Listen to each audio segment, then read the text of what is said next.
Hebreos capítulo 13, versículos 20 y 21, puestos en pie, leemos la palabra del Señor en su nombre.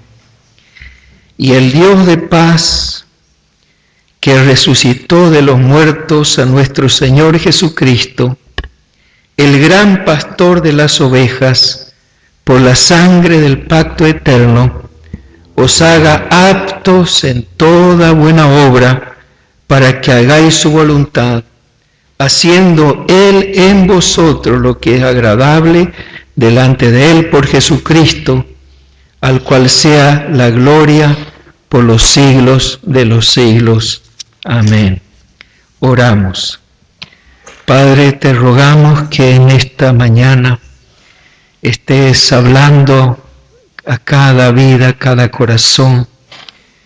Señor, qué bueno es cuando hablas en lo íntimo, cuando nuestra alma recibe esa palabra. Padre, te rogamos que sea una palabra que sane, palabra que salve, palabra que traiga esperanza. Oh, ¿quién puede hacer esto si no solo tú? Ponemos nuestra esperanza, confianza en tu operación en nuestros corazones, mediante tu Espíritu. Bendícenos, Señor, en el nombre de Jesús. Amén. Amén. Tomen asiento.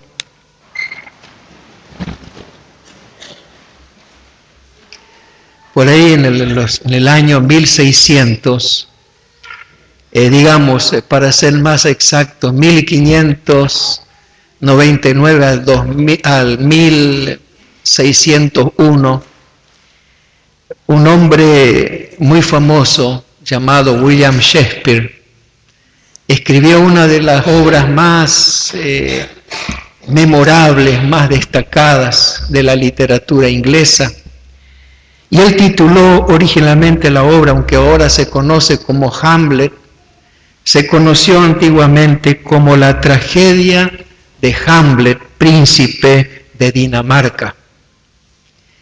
Y la historia, según el escrito, parece que fue en cierta manera, tenía tintes de verdadera. Shakespeare se inspiró en un escrito mucho más antiguo, donde se relata que este príncipe llamado Hamlet iba a ser heredero del trono y tuvo un gran dolor cuando falleció su padre.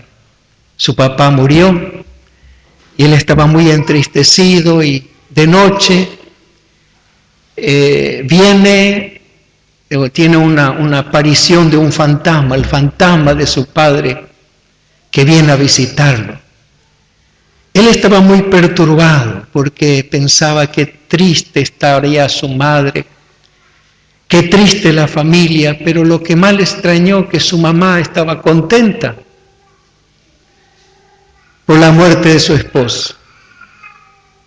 Y en esa aparición del fantasma, el fantasma del padre le dice a Hamlet de que él fue envenenado por su hermano.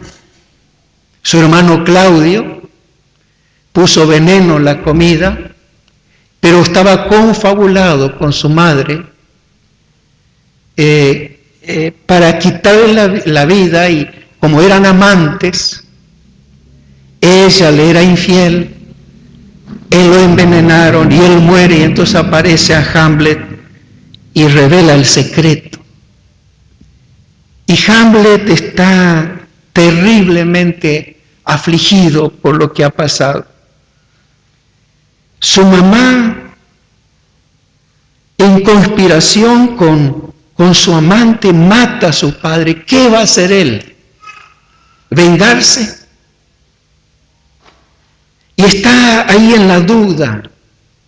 ¿Y qué es la vida? O él mismo entró en una profunda depresión. Algunos dicen, bueno, se ha vuelto loco. En esa depresión él mismo quiere morir. Y a la vez tiene deseo de vengarse, de vengar la muerte de su padre. Quería matar a Claudio. Por error mata a un amigo, que era también su futuro suegro. Y su novia, su prometida, se vuelve loca y se suicida. Todo un drama terrible. Y él está entre la vida y la muerte. Y hace esta pregunta tan típica: ¿ser o no ser? Esta es la pregunta en inglés: to be or not to be. That is the question. Esta es la pregunta. Ser o no ser, ¿qué debe? Y sigue diciendo en su obra, ¿qué debe más dignamente optar el alma noble entre sufrir de la mala suerte, el porfiado rigor o rebelarse contra el mar de desdichas y afrontándolo desaparecer con ellas? Morir, dormir, no despertar nunca más. Poder decir que todo acabó, en un sueño sepultar para siempre los dolores del corazón, los mil y mil quebrantos que heredó nuestra carne. ¿Quién no ansiara concluir así? Morir, quedar dormidos, dormir, tal vez soñar. ¡Ay! Allí hay algo que detiene al mejor, cuando del mundo no percibimos ni un rumor. ¿Qué sueños vendrán en ese sueño de la muerte? Eso es lo que hace el infortunio, planta de larga vida. ¿Quién querría sufrir del tiempo el implacable azote, del fuerte la injusticia, del soberbio el áspero desdén, las amarguras del amor despreciado, las demoras de la ley, del empleado la insolencia, la hostilidad que los mezquinos juran al mérito pacífico, pudiendo de tanto mal librarse él mismo alzando una punta de acero? ¿Quién querría seguir cargando en la cansada vida su fardo abrumador? Pero hay espanto allá del otro lado de la tumba.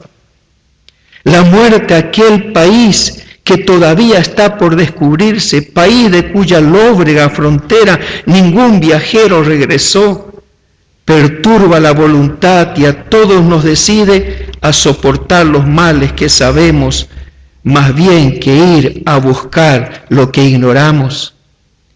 Así, oh conciencia, de nosotros todos haces unos cobardes, y la ardiente resolución original decae al pálido mirar del pensamiento.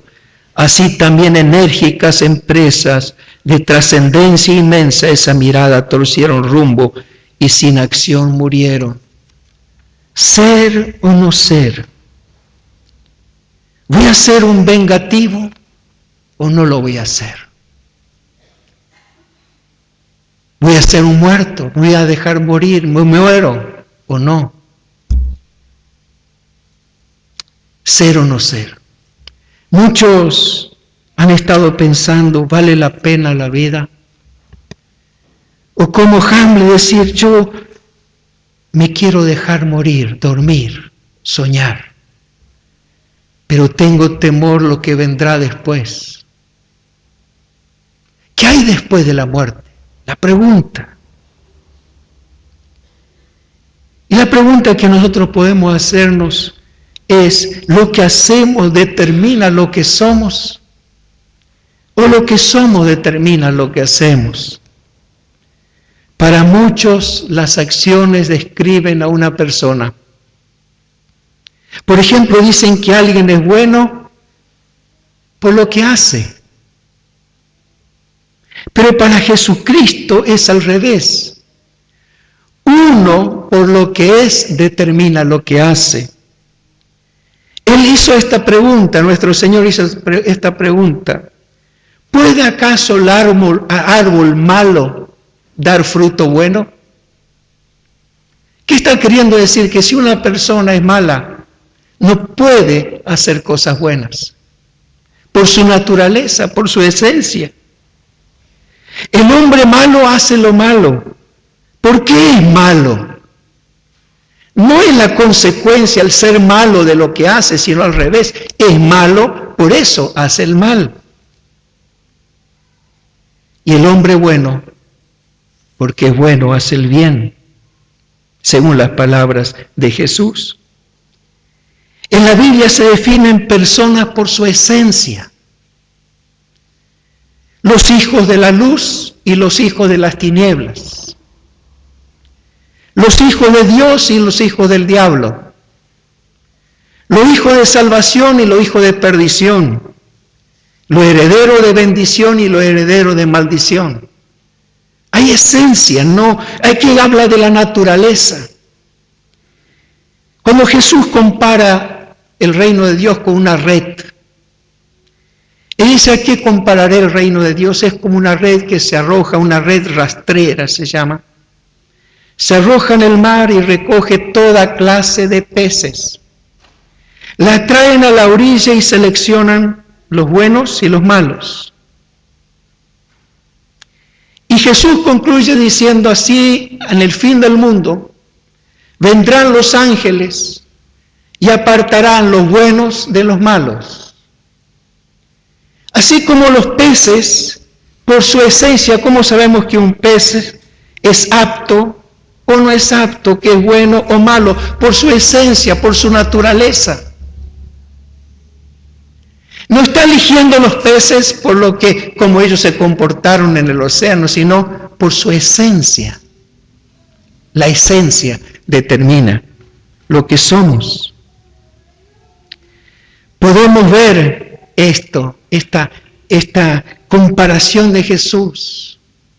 Porque en el Antiguo Testamento se aclaraba que había peces que estaban prohibidos comerlos porque eran inmundos, eran impuros, y cualquiera que comiese ese pez quedaría inmundo. La naturaleza. Dios establece esa prohibición y Jesús habla de la pesca y habla de la esencia, habla de la identidad. ¿Cuál es nuestra identidad? ¿Qué somos nosotros, ser o no ser? La identidad es un conjunto de rasgos propios que definen a una persona. Es lo que nos hace distintos a los demás. Por eso la identidad está asociado como algo propio, algo interior. La identidad es un conjunto de rasgos que confirman que es realmente lo que dice que es. Podemos hablar de la identidad, tenemos una identidad. Podemos decirte una identidad temporal, una identidad superficial que aparece en nuestro documento de identidad, que habla de nuestra fecha de nacimiento, el número, la foto, y habla de una identidad, pero es superficial.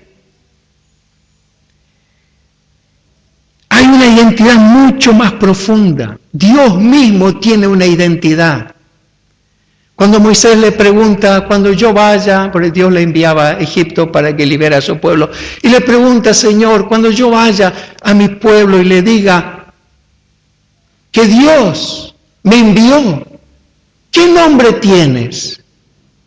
¿Qué les digo? ¿Nombre de quién vienes? ¿Quién te envía para liberarnos? ¿Qué le diré? Entonces Dios le responde: dile así: yo soy el que soy, te envía. Yo soy el que soy, te envía. La personalidad de Dios. Y es interesante en todos los mandamientos que Dios dio a través de Moisés, cuando dice: no te harás imagen, porque yo soy el Señor.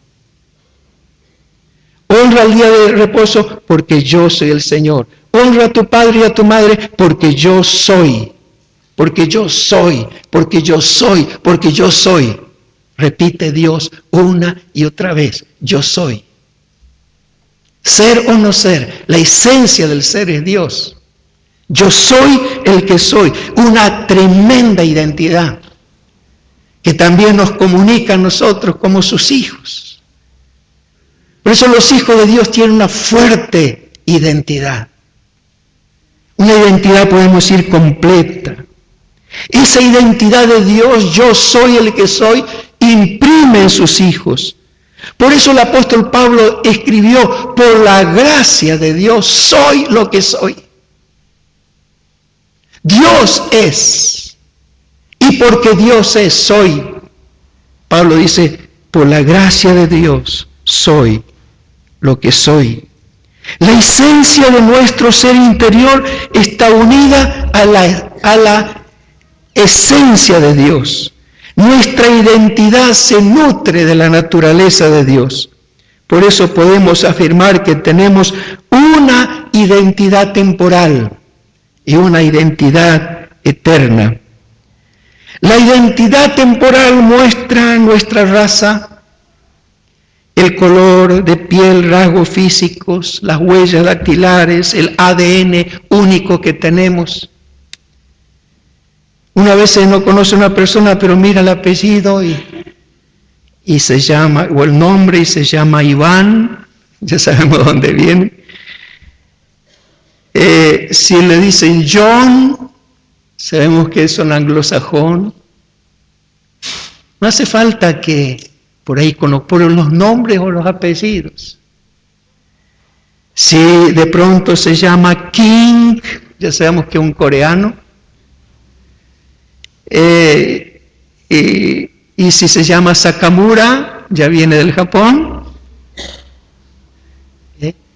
Abdul-Allah, bueno, ya sabemos dónde viene, de los países árabes. Vemos, identificamos, imaginamos, aunque vemos también, por ejemplo, que algunos se llaman John Jones, y nos imaginamos a un anglosajón y es un negro que adoptó el nombre de Jones en Estados Unidos por ser esclavo, el nombre de su dueño. Y ahí nos confundimos un poquito. Pero tenemos identidad. Por nuestra identidad eterna, esa identidad eterna señala nuestra afiliación con Dios por medio del Espíritu Santo, con el cual nos ha sellado para el día de la redención. Con la presencia de Cristo en nosotros recibimos. Cuando recibimos a Cristo, nacimos de nuevo. Hemos obtenido una nueva naturaleza.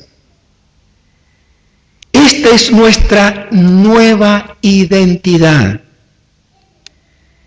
Y donde no existe la diferencia de raza en esta nueva, en la antigua, la temporal, hay diferencia de raza. Pero Pablo dice que en Cristo Jesús no hay judío ni gentil. No hay diferencia social. No hay esclavo ni libre. Todos somos uno. Tampoco hay diferencia de sexo. No hay varón ni mujer, porque todos somos uno en Cristo Jesús. Tenemos una naturaleza completamente diferente. Una identidad. Hemos sido sellados con el Espíritu Santo. Pertenecemos a Cristo. Y yo quiero señalar 3 características de esta identidad nueva que Dios nos ha dado. Esa esencia del ser.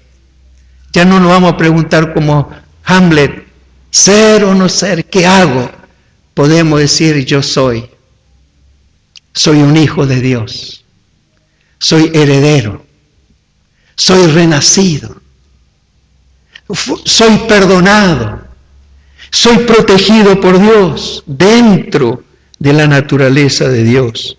Tenemos una identidad protegida.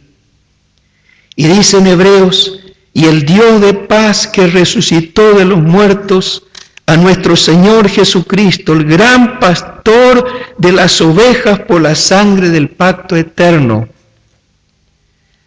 El nuestro Señor se lo llama el gran pastor de las ovejas. Jesús dijo de sí mismo, yo soy el buen pastor. El buen pastor da su vida por las ovejas. Mis ovejas oyen mi voz y me siguen.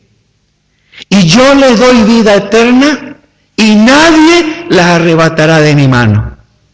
Qué tremenda promesa. Nadie me las robará. Nadie me las quitará.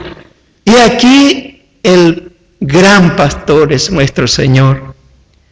Y recordamos estas 8 características de este hermoso salmo, podemos decir mesiánico, cuando David dice el Salmo 23, el Señor es mi pastor. Y es interesante que la mayoría de las Biblias traducen en tiempo presente. Nuestra dice el Señor es mi pastor, nada me faltará. Pero por el contexto me parece que tiene razón lo que traducen nada me falta. Por lo tanto, este gran pastor que es nuestro Señor, llena nuestras necesidades. Nada me falta. Nos da descanso en los lugares de delicados pastos, me hace descansar. Sacia la sed, junto a agua de reposo me pastorea. Nos libra de temor, aunque ande en valle de sombra de muerte, no temeré mal alguno. Nos honra, aderezas mesa, prepara una mesa en presencia de mis adversarios, de mis enemigos. Significa que Dios no hace favores que los enemigos vean, pero ¿qué tiene este? ¿Por qué le va tan bien? Cuando nos quieren ver muertos, Dios prepara una mesa y nos sirve. Y se le cae la mandíbula así. Nos unge mi cabeza con aceite. Antes los pastores a la oveja le ponían aceite para que no le entren las moscas. Y se entraban los bichos y se volvían locas, entraban y se metían la parte del cerebro. Y él cuando ungía para una especie de protección. Para las ovejitas el Señor también nos unge para que nuestra cabeza no se llene de bichos, de cosas que nos perturban, que nos angustian, que nos atemorizan. Unge mi cabeza con aceite. Nos llena de alegría, mi copa está rebosando. La copa. No pone, bueno, un poquitito nomás, hasta aquí nomás, no. Te voy a llenar la copa de tu vida de gozo y nos llevará al final a su casa y en la casa del Señor viviré para siempre. Ese es el gran pastor. Por eso tenemos esta identidad que nos trae seguridad. Es una identidad protegida. Tenemos una identidad protegida.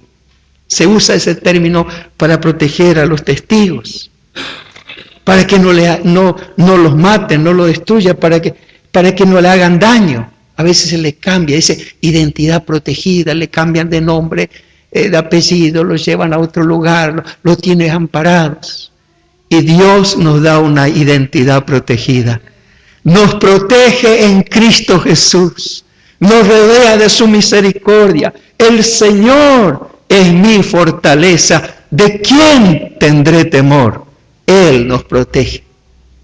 Tenemos identidad protegida, porque Él dijo, nadie la arrebatará de mi mano.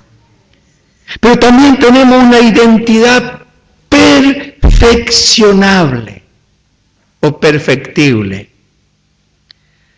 Por la sangre del pacto eterno os haga aptos para toda buena obra. Por la sangre os haga aptos. La versión en inglés dice, os haga perfectos.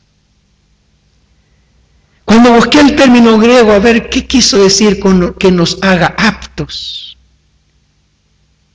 Ese es el pastor que nos da esa seguridad, es el que nos puede hacer aptos. ¿Qué quiso decir? Y encontré que aquí emplea la palabra griega catartizo. Y catartizo significa enteramente completo,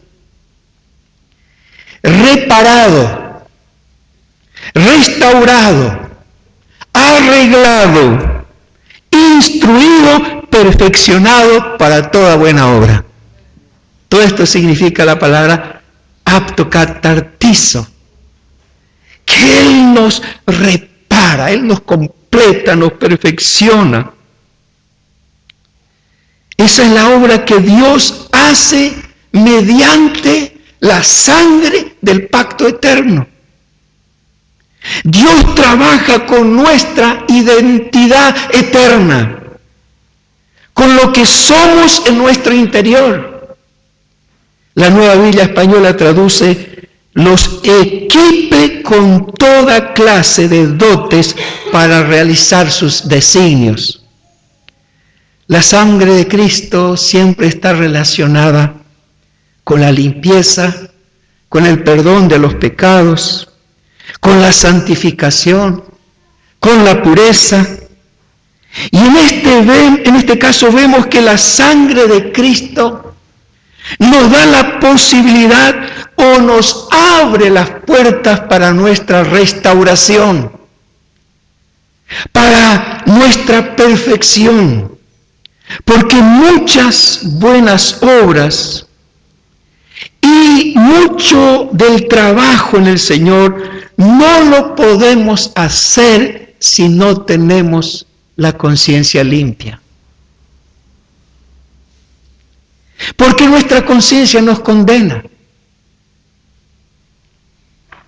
Entonces, ¿cómo podemos ser perfeccionados? ¿Cómo podemos ser restaurados si no somos limpiados primeramente? Porque cuando uno todavía tiene la conciencia contaminada y cuando reciba un desafío dice: ¿cómo yo lo puedo hacer con las cosas malas que hice? ¿Cómo Dios va a escuchar mi oración por lo que hice? Por eso aquí, por medio de la sangre de Cristo, del pacto eterno, somos limpiados en nuestra conciencia, somos santificados, somos purificados. Y decimos como el profeta Isaías, cuando él está en el santuario, él dice: ay Señor, yo tengo los labios inmundos. Vaya a decir, a lo mejor ha dicho tantas malas palabras. Ha dicho cosas que a Dios no le agradaban. Y dijo: ay, yo he visto al Señor. Me voy a morir. He visto al Señor. Y dice: tomó brasa del altar y tocó mis labios. Ahora es quitada tu culpa, limpio tu pecado. Entonces, ¿qué ocurre? Inmediatamente cuando es limpiado, ¿qué hace Isaías? ¿Qué dice? Heme aquí, Señor, envíame a mí. Fíjense la diferencia. Cuando uno todavía se siente indigno, no puede decir: heme aquí. Aquí estoy, Señor, envíame. Yo te quiero servir. No puede. No puede hacer. Pero aquí viene la purificación y nos limpia. La sangre de Cristo nos quita toda condenación, limpia la conciencia y podemos servirle. Y es verdad, si no fuera por el poder de la sangre del pacto eterno, nosotros no podríamos servir, porque Él nos hace aptos, nos restaura. Tal vez esta mañana esta es tu situación. Y el Señor te está hablando diciendo: pero ¿acaso no sabes que te amo? ¿Acaso no sabes del poder que tiene mi sangre para limpiarte? Oh, esa sangre no solamente te limpiará, sino te hará apto. Te restaurará, te perfeccionará, te abrirá una puerta de gloria para tu vida. Esa es nuestra identidad. Y la tercera característica de nuestra identidad es que es una identidad asociada.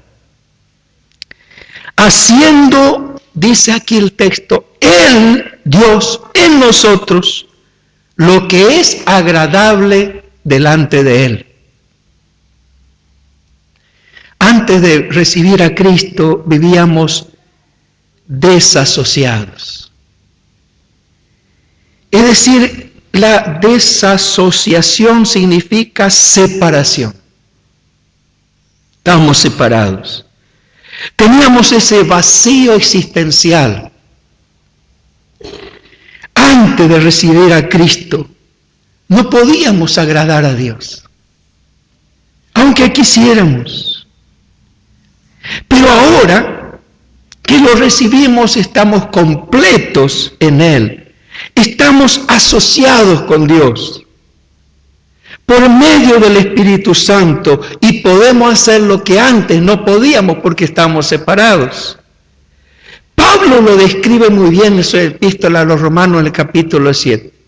El bien que quiero hacer no lo puedo hacer, no lo hago, y el mal que no quiero, eso hago.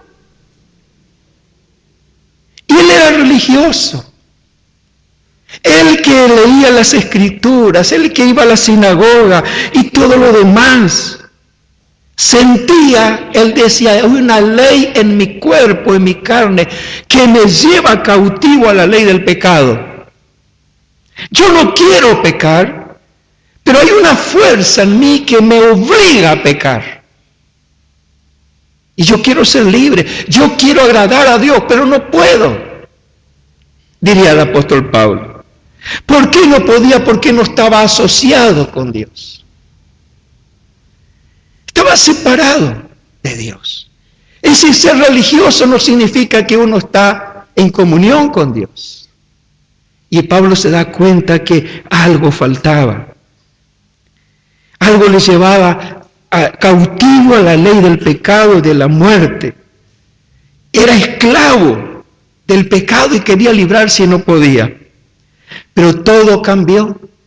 Y él dice, cuando él recibió a Cristo, cuando él creyó en el Señor, el Espíritu de vida en Cristo Jesús me ha librado de la ley del pecado y de la muerte. Por fin se sintió libre. Libre por el poder de Jesucristo. Ahí está su identidad, fue completa. No falta nada. En Cristo Jesús lo tenemos todo. ¿Se acuerdan? Algunos se acuerdan de esa poesía o poema de Amado Nervo que dice, que se titula Oh Cristo. Ya no hay dolor humano que no sea mi dolor. Ya ningunos ojos lloran, ya ningún alma se angustia sin que yo me angustie y llore. Ya mi corazón es lámpara fiel de todas las vigilias, oh Cristo. En vano busco en los hondos escondrijos de mi ser para encontrar algún odio. Nadie puede herirme ya, sino de piedad y amor. Todos son yo son todos, oh Cristo. ¿Qué importan males o bienes? Para mí todos son bienes. El rosal no tiene espinas, para mí solo da rosas. Rosas de pasión, ¿qué importa? Rosas de celeste esencia, purpúreas como la sangre que vertiste por nosotros, oh Cristo. ¿Qué más podemos decir? Todo es de mi Cristo. Por Él y para Él. Él hizo una obra preciosa en nosotros. Tal vez hoy estás preguntándote ser o no ser, como Hamlet. ¿Dejo las cosas como están o me uno a Cristo? Me decido por Cristo. Ser o no ser un cristiano comprometido, ser un cristiano verdadero, ser un cristiano con mayúscula, o no ser. Hoy decido ser o no ser. ¿Qué vas a decidir hoy? Es una pregunta que trasciende lo temporal y se extiende a lo eterno. Porque la decisión de ser nos da una nueva naturaleza y nos garantiza la salvación eterna. Porque tiene que ver con nuestra identidad, tiene que ver con la esencia de nuestra vida, tiene que ver con la identidad protegida, la identidad en un proceso de transformación y la identidad asociada con Dios por medio de Cristo. Qué bueno será esta mañana que le digamos: Señor, yo quiero asociarme contigo. Yo quiero que me limpies ahora por la sangre del pacto eterno mediante Jesucristo. Yo sé que lo puedes hacer. El Señor hoy te limpiará y abrirá las puertas a un nuevo futuro. Amén. Vamos a ponernos de pie. Padre, te damos gracias por tu bendita palabra y por la identidad que tenemos en Cristo Jesús, porque hay poder en la sangre del Cordero de Dios. Señor, para limpiar nuestra conciencia, limpiar nuestras vidas de todo mal. Y ruego, Señor, que esta mañana sea una mañana de restauración, para tener una semana, un mes, un año, una vida llena de plenitud y de gozo mediante Jesucristo. Señor, trae salvación. Señor, trae restauración. Señor, si alguno ha tropezado aún siendo hijo tuyo y se ha apartado del camino y su fe se ha debilitado, restaura ahora, Señor. Restaura la fe. Gloria sea tu nombre, porque hoy harás nuevas todas las cosas. Oh Señor, bendice a cada uno de mis hermanos. Que tengamos un día hermoso, lleno de plenitud, de gozo, de alegría. Gracias, gracias, Señor. En el nombre de Jesús. Amén y amén.